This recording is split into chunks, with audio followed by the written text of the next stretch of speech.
So the most important part of this plan is that this plan does not impose upon Israel any incremental security risk. And you have to start with that, because if you looked at the world 20, 25 years ago, you looked at the Gaza Strip, you looked at Lebanon, you looked at Syria, you looked at Iran, you looked at Iraq, the world was a different place. In every one of those neighborhoods, the risks have increased. So Israel has to be able to protect itself, to defend itself by itself, and this plan enables it to do that. The second thing is, what this plan does for Israel is it enables Israel to absorb into its country 500,000 heroic Jews who live on the front lines in the biblical heartland of the state of Israel. So my guess is that there are a few people here who are familiar with the Bible. Yeah? I would like to believe that. I hope they would like to believe that. So if you can imagine, in the past, people would propose that Israel relinquish any rights to the city of Hebron, right? Which is what Abraham purchased Hebron. It's right in the book of Genesis. Abraham purchased Hebron to bury his wife. It became the burial place of Abraham, Isaac, Jacob, Sarah, Leah, and Rebekah. Rachel was buried on the road to Bethlehem. Now, can you imagine asking the United States to give up the Statue of Liberty, or to give up our monuments, or to give up Valley Forge, or any of this is in the DNA of the state of Israel. This is the biblical heartland of the state of Israel. So whether it's Hebron or Shiloh, where the tabernacle rested for over 200 years, or some of you may be familiar with Bethel, where Jacob laid under a rock and he saw the angels rising up and down the ladder. So we recognize that this is part of the DNA of the state of Israel, and we're the first administration to recognize that Israel needs to have sovereignty over this territory. Now, your question, will it work? It's hard to go to a wedding when you're missing the bride, and it's just, when you only have the groom without the bride, it's not going to be a festive wedding. But what we've done is we've said, look, to the Palestinian people, you've been disserved by your leadership for generations. As you know, President Abbas is in the 16th year of his 4-year term. They have not succeeded in establishing the types of democratic institutions that we all value, the types of things that would encourage Israel to feel that they can jump into the pool, that there's actually water in the pool. But the Palestinian people, many people around the world are disserved by their leadership. This is one of the most extreme cases. And what we have today that we didn't have 50 years ago, we can reach these people.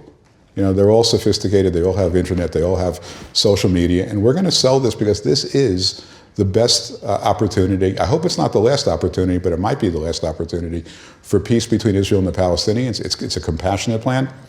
It's a plan that's very forward-thinking with a lot of opportunity. It secures the state of Israel. It secures the biblical heartland. It makes sure that people like all of you will, and your children and your grandchildren and their children, will forever be able to visit these types of places, whether it's Jerusalem or Hebron or Bethel, whatever it is, that these opportunities will continue forever. And we're hoping that the people that will be most affected by it will rise to the occasion. When I see you, you look like you're still having a great time and loving this job. What's it like to be the ambassador? I have to believe, growing up as a rabbi's son, believing in this country and having a deep connection to it, and understanding the importance of the state of Israel for the Jewish people, being the ambassador has to be one of the coolest jobs a person could imagine. Oh, it's incredible, and it's completely God-sent. I can't believe that I ascended to this position. I'll tell you, when I was growing up, so I'm the son of a rabbi, my parents didn't make any money. My father loved life. He just loved being a rabbi. He had a large congregation, and he was always happy. And I said to him, Dad, what are you so happy about? All the neighbors are driving Cadillacs and Mercedes, and we're in a 1965 Plymouth Fury, and this is, what's there to be happy about? What's so good about this? And he said, I've really found something that gives me great purpose and meaning, and it's bigger than that stuff, and it just makes me happy. And I went through 35 years practicing law, and I never found that in the legal profession. It was a great job, and I was able to support a family, give money away to charity, but it was never. And I always said, I have to find a way to really find something more purposeful, more meaningful. And this thing came around, and boy, was this like out of the blue, but it really I'm totally convinced that this is the hand of God at work. There's no way this could have happened on its own. Well, I think we all agree with that 100%. And before we close up the interview, I just want to ask you, is there one particular memory since being confirmed as ambassador that sticks out in your mind as that great moment? You know, you're killing me because the book, now no one's going to buy my book if I start. They'll all buy it, every one of them. Yeah. Look, there was one moment that I'll never forget. It was, and I'm not going to go into too much detail because, again, I'm not one to kiss and tell. But we had this one moment where the president really wanted to make a decision on Jerusalem, and it was he was going to make it that day, and